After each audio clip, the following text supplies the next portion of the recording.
आज मैं आपके साथ शेयर करने वाला हूँ 2024 की 5 सबसे बेस्ट फिल्में जो ओटीटी पर आ चुकी है। हमारी पहली फिल्म है एलियन रोमिलस। इस मूवी का मैं कई महीनों से इंतजार कर रहा था, जनवरी 2024 से, और जब से इस मूवी का ट्रेलर आया है तब से।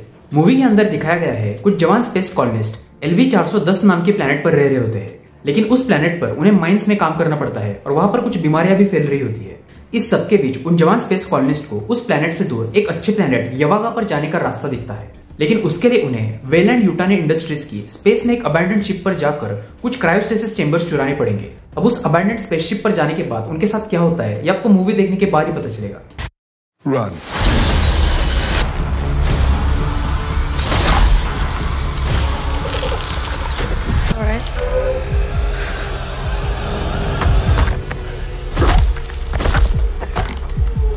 मैंने ये मूवी देखी और मूवी में नेक्स्ट लेवल थ्रिल है। कुछ सीन्स के वक्त मुझे वॉल्यूम कम करना पड़ा क्योंकि मुझे पता था कि कुछ ना कुछ आने वाला है जिससे मेरी जी फट सकती है। मूवी में स्टार्टिंग के 20 मिनट आपको पेशेंस रखना पड़ेगा समझने के लिए कि क्या चल रहा है, लेकिन उसके बाद मजा ही मजा है। ऑल्सो स्पेसशिप पर उन्हें एक टूटा हुआ एंड्रॉइड या फिर रोबोट मिलता है जिसे देखने के बाद मजा ही आ गया। पुरानी एलियन मूवीज की यादें ताजा हो गई।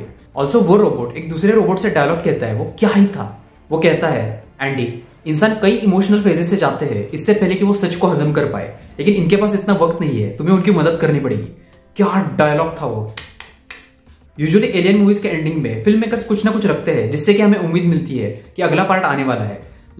कोई तो एलियन का अंडा रह गया, किसी के पेट में एलियन का अंडा रह गया, ऐसा कुछ ना कुछ होता है। लेकिन इस मूवी के एंड में ऐसा कुछ भी नहीं था जो हमें उम्मीद दे सकता है कि अगला पार्ट आने वाला है। इससे मैं थोड़ा अनसेटिस्फाइड था।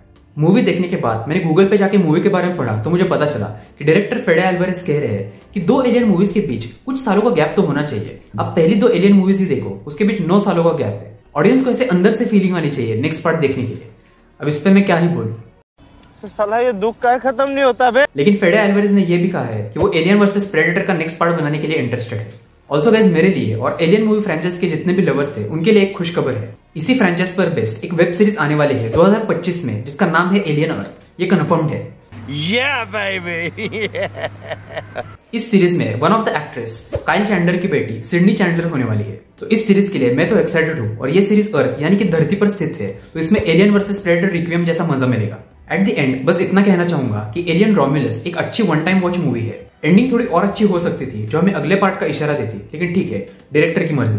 एलियन रोमिलस मूवी देखते वक्त आपको ऐसा लग सकता है कि ये सब टेक्नोलॉजी वगैरह इतनी पुरानी क्यों लग रही है, ये सिनेमेटिक्स से पुराने वाले क्यों लग रहे हैं। वो इसलिए क्योंकि इस मूवी की टाइमलाइन एलियन 1 मूवी और एलियन 2 मूवी के बीच में स्थित है, तो उन्हें एलियन 1 मूवी में जैसे सिनेमेटिक्स थे वैसे सिनेमेटिक्स मैच करने थे। उसके अलावा ऑल गुड। जहां पर प्रोमीथियस और alien covenant movies 10 out of 10 है, मैं एलियन रोमिलस को दूंगा 7 आउट ऑफ 10 की रेटिंग। हमारी दूसरी फिल्म है बॉलीवुड की वेदा। मूवी के अंदर कहानी दिखाई गई है राजस्थान के एक गांव की, जहां पर जात की ऊंच नीच बहुत मानी जाती है। इसी बीच हमें उस गांव की एक निचली जात की लड़की वेदा और उसके परिवार की कहानी देखने को मिलती है, और उसके साथ ऐसा क्या होता है कि वो बॉक्सिंग सीखना चाहती है, और उसके बॉक्सिंग के कोच कौन होते हैं और उनकी कहानी क्या होती है। छलांग मारना आता है।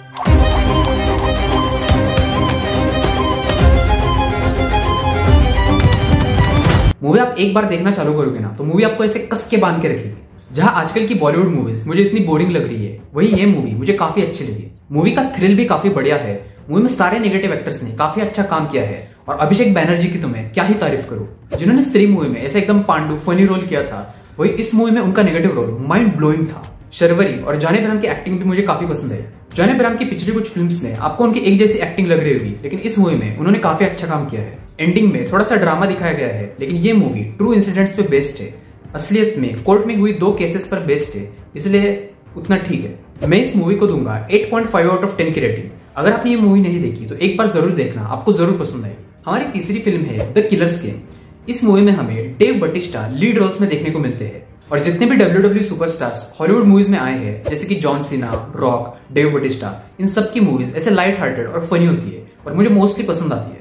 मूवी के अंदर हमें कहानी देखने को मिलती है जो फ्लड नाम के हिटमैन की, जो अपने काम में सबसे बेस्ट होता है, लेकिन एक मिशन के दौरान जो को ऐसे चक्कर आने लगते हैं और उसे धुंधला दिखाई देने लगता है। जब वो डॉक्टर के पास जाके आता है तो उसके टेस्ट रिजल्ट से पता चलता है कि उसे ऐसी बीमारी है जिसका कोई इलाज नहीं है।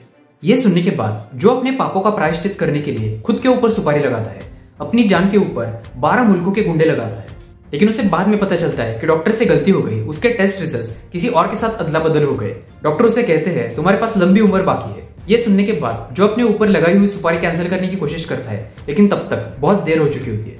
अब आगे क्या होगा ये आपको मूवी देखने के बाद ही पता चलेगा। $2 million for Joe Flood. Daddy's gotta go to work. Gets me wet. Whatever turns you on.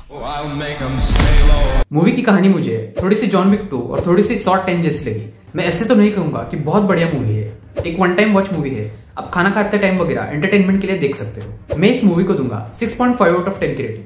हमारी चौथी फिल्म है हनुमान या फिर हनुमैन। ये ओरिजिनली एक तेलुगु फिल्म है जो मैंने हिंदी डब में देखी। एक्चुअली ये मूवी टीवी पर लगी थी और मुझे ठीक से देखने के लिए नहीं मिली। आपको तो पता ही है, टीवी पर कोई मूवी लगी तो बार बार बीच में एड्स आते रहते हैं। तो ये मूवी मैंने डाउनलोड करके देखी और मुझे काफी पसंद आई। मूवी में हमें कहानी दिखाई गई है अंजनाद्री गांव के रहने वाले हनुमंत नाम के लड़के की। हनुमंत वैसे तो छोटी मोटी चोरियां कर रहा होता है, लेकिन एक दिन उसके हाथ एक मणि लगता है और ये मणि हनुमान जी के खून के बूंद से बनी होती है। तो ये मणि मिलने के बाद हनुमंत के पास काफी ताकतें आती है। तो वो उस ताकतों का कैसे इस्तेमाल करता है ये आपको मूवी देखने के बाद ही पता चलेगा।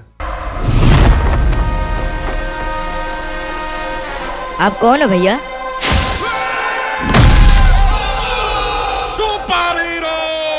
काफी मस्त मूवी है। मूवी के जो सीन्स दिखाए गए हैं लाइक बैकग्राउंड सराउंडिंग्स वगैरह वो काफी खूबसूरत है। मूवी का वीएफएक्स भी काफी अच्छा है, ब्रह्मास्त्र मूवी से भी अच्छा। मूवी की स्टोरी लाइन भी बढ़िया है और मूवी के गाने तो ओहो कुछ गानों के वक्त तो आपको ऐसे गूज़बम्स आ जाते हैं लाइक हनुमान जी और राम जी के जो गाने हैं उस पे। मूवी के एंडिंग में तो मेरे आंखों से आंसू आ गए थे। ऑल्सो मूवी के कुछ सीन्स के दौरान आपको सोनिक द हेजहॉग के डॉक्टर एगमैन की याद आएगी और हनुमान मूवी के एक्टर्स की स्माइल। ऑल्सो मुझे लगता है कि सिंघम अगेन मूवी जो इसी साल आने वाली है उसमें जो उन्होंने रामायण मिक्स करने की कोशिश की है वो इसी मूवी की कॉपी करने की कोशिश की है। सिंघम अगेन का ट्रेलर तो आपने देखा ही होगा, लेकिन उसमें जो रामायण मिक्स करने की कोशिश की है, अगर आपने ये मूवी देखी है तो आपको पता होगा ऐसा ही उन्होंने कॉपी करने की कोशिश की है। हनुमान मूवी को मैं दूंगा 10 आउट ऑफ 10 की रेटिंग। हमारी पांचवी फिल्म है द रैडलिस। मूवी के अंदर कहानी दिखाई गई है एक नॉर्मल सी फैमिली की जिनका सरनेम होता है रैडलिस। रैडलिस की हर दूसरे परिवार की तरह एक नॉर्मल जिंदगी चल रही होती है। एक दिन उनके परिवार की बड़ी बेटी कॉलेज ट्रिप पर जाती है। ट्रिप के दौरान उनके कॉलेज में से एक लड़का उसे जंगल में मंगल करने लेके जाता है, लेकिन ये उस लड़की को पता नहीं होता। जंगल में जाने के बाद वो उसके साथ जोर जबरदस्ती करने लगता है। उसे ये पसंद नहीं आता और वो कुछ ज्यादा ही जोर जबरदस्ती करने लगता है। तो वो उसे गुस्से में धक्का दे देती है तो वो कुछ ज्यादा ही दूर जाकर गिरता है। जब वो लड़की उसके पास जाकर चेक करती है तो उसे पता चलता है कि वो तो इंजर्ड है और उसका खून बह रहा है। उसके बाद वो लड़की उस लड़के का सारा खून पी जाती है। उस लड़के को कुछ समझ नहीं आ रहा होता कि उसके साथ क्या चल रहा है और इसलिए वो मदद के लिए अपने मॉम डैड को फोन करती है। अब आगे क्या होगा ये आपको मूवी देखने के बाद ही पता चलेगा।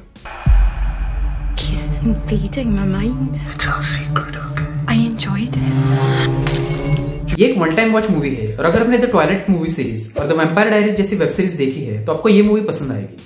मैं इस मूवी को दूंगा 6.5 आउट ऑफ 10 की रेटिंग। तो अगर आपको वीडियो पसंद आई हो और अगर आपको भी थिएटर जाके मूवीज देखना पसंद नहीं, मूवी ओटीटी पर या फिर इंटरनेट पर आने के बाद देखना पसंद है तो वीडियो को लाइक जरूर कर देना। मैं मिलता हूं आपसे अगली वीडियो में, तब तक के लिए बाय बाय, सी या, टेक केयर।